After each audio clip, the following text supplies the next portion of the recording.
दुनिया का एक ऐसा देश जहां की लड़कियों को देखकर आप भी अपना दिल हार जाओगे। एक बार जो इस देश में आ गया वो यहाँ का नजारा देखकर दोबारा कहीं जाने का नाम नहीं लेगा। तो दोस्तों चलिए चलते हैं खूबसूरत देश नीदरलैंड के सफर पर। दोस्तों नीदरलैंड यूरोप के उत्तरी छोर में बसा एक विकसित देश है। इस देश का कुल क्षेत्रफल 41,543 वर्ग किलोमीटर है, अर्थात आकार के लिहाज से अगर देखा जाए तो यह हमारे देश के एक छोटे से राज्य हरियाणा के बराबर है।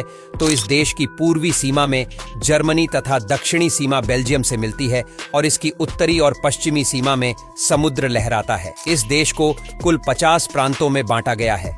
इस देश की राजधानी एम्स्टर्डम है, जो कि इस देश का सबसे बड़ा शहर तथा यूरोप के सबसे खूबसूरत शहरों में से एक है। दोस्तों इस देश की कुल जनसंख्या 1,73,00,000 के आसपास है। दोस्तों अगर धर्म की बात की जाए तो इस देश की आधी आबादी नास्तिक है, यानी कि ये लोग किसी भी धर्म को नहीं मानते हैं और तकरीबन 23% लोग रोमन कैथोलिक धर्म को मानते हैं। यहाँ का ऑफिशियल लैंग्वेज डच है, जो कि यहाँ पर सबसे ज्यादा बोली जाती है। दोस्तों अगर करेंसी की बात की जाए तो इस देश का करेंसी हमारे देश के रुपए से तकरीबन 85 गुना ज्यादा मजबूत है, यानी कि 1 यूरो बराबर भारत के 85 रुपए के बराबर होता है। तो इस देश का कॉलिंग कोड +31 है और लोग यहाँ पर दाहिनी तरफ गाड़ी चलाते हैं। हॉलैंड और नीदरलैंड दोनों एक ही देश। दोस्तों कई लोगों के मन में सवाल होता है, हॉलैंड और नीदरलैंड दो अलग अलग देश हैं, लेकिन मैं आपको बताता चलूं हॉलैंड कोई अलग देश नहीं है। ये तो नीदरलैंड का ही एक हिस्सा है,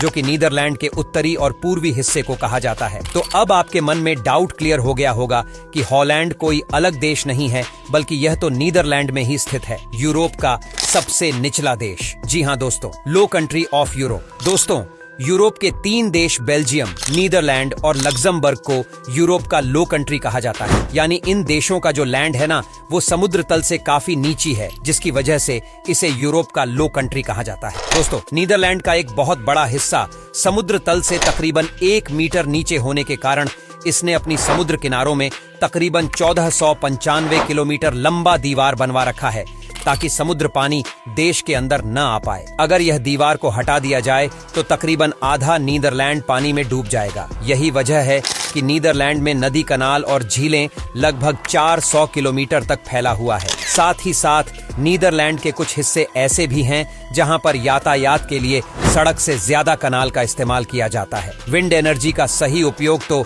नीदरलैंड विंड एनर्जी का इस्तेमाल सदियों से करता आ रहा है। यहाँ पर विंड मिल का इस्तेमाल वृहद संख्या में आज भी किया जाता है। आपको बताता चलूं, विंड मिल एक तरह का हवा से चलने वाली पंप होती है, जिसे सदियों से नीदरलैंड में पानी उठाने के लिए इस्तेमाल किया जाता है और ऐसी तकरीबन 1000 से भी ज्यादा विंड मिल आज भी परिचालित में हैं। साथ ही यहाँ पर पवन चक्की का भी इस्तेमाल वृहद संख्या में किया जाता है। बड़े बड़े पंखों वाली यह मशीन के द्वारा बिजली बनाया जाता है और आपको जानकर हैरानी होगी कि नीदरलैंड अपनी जरूरत की 5% बिजली विंड एनर्जी से ही उत्पादन करती है और यही वजह है कि यहाँ पर इलेक्ट्रिक ट्रेन भी विंड एनर्जी से ही चलती है। यूरोप का बेहद ही आकर्षक देश। दोस्तों पर्यटन के लिहाज से नीदरलैंड यूरोप का सबसे खूबसूरत देशों में से एक है। दोस्तों इस छोटे से देश को हर साल तकरीबन 2 करोड़ लोग घूमने के लिए आते हैं। दोस्तों यहाँ का मुख्य आकर्षक प्लेस यहाँ की राजधानी एम्स्टर्डम है। दोस्तों नीदरलैंड यूरोप के उत्तरी छोर में स्थित होने के कारण यहाँ का मौसम पल पल बदलता रहता है। यहाँ पर आपको एक ही दिन में तकरीबन 4 तरह का मौसम देखने को मिल सकता है। सुबह के समय रिमझिम बारिश, दोपहर के समय खिलखिलाती धूप, शाम के समय सुहानी हवा और रात के समय कड़ाके की ठंड आपको देखने मिल सकती है। दोस्तों साथ ही इन शहरों की खूबसूरती बढ़ाने के लिए यहाँ के गवर्नमेंट ने पूरे शहर में छोटे छोटे फूलों के बगीचे देखने को आपको मिल जाएंगे, जो कि इस शहर की खूबसूरती में 4 चांद लगा देती है। साथ ही नीदरलैंड के कुछ समुद्री तट विश्व के सबसे खूबसूरत समुद्री तटों में से एक है। दोस्तों नीदरलैंड के ज्यादातर शहर समुद्र के किनारे ही बसे हुए हैं, जैसे कि दी हेग, जो कि नीदरलैंड की पुरानी राजधानी थी, रॉटरडैम, जो कि यूरोप का सबसे पुराना बंदरगाह है, और एम्स्टर्डम, जो कि इस देश की राजधानी है। नीदरलैंड द्वारा ऑस्ट्रेलिया एवं न्यूजीलैंड का खोज। दोस्तों जिस तरह भारत का खोज वास्को डिगामा ने, चीन का खोज मार्को पोलो ने तथा अमेरिका का खोज कोलंबस ने किया था। ठीक उसी प्रकार ऑस्ट्रेलिया एवं न्यूजीलैंड का खोज नीदरलैंड के ही एक नागरिक एबल असमान को जाता है, जिसने सन 1642 ईस्वी में एक समुद्री यात्रा के दौरान पहली बार न्यूजीलैंड और ऑस्ट्रेलिया को देखा था। दोस्तों, यही कारण है कि न्यूजीलैंड और ऑस्ट्रेलिया के बीच मौजूद सागर को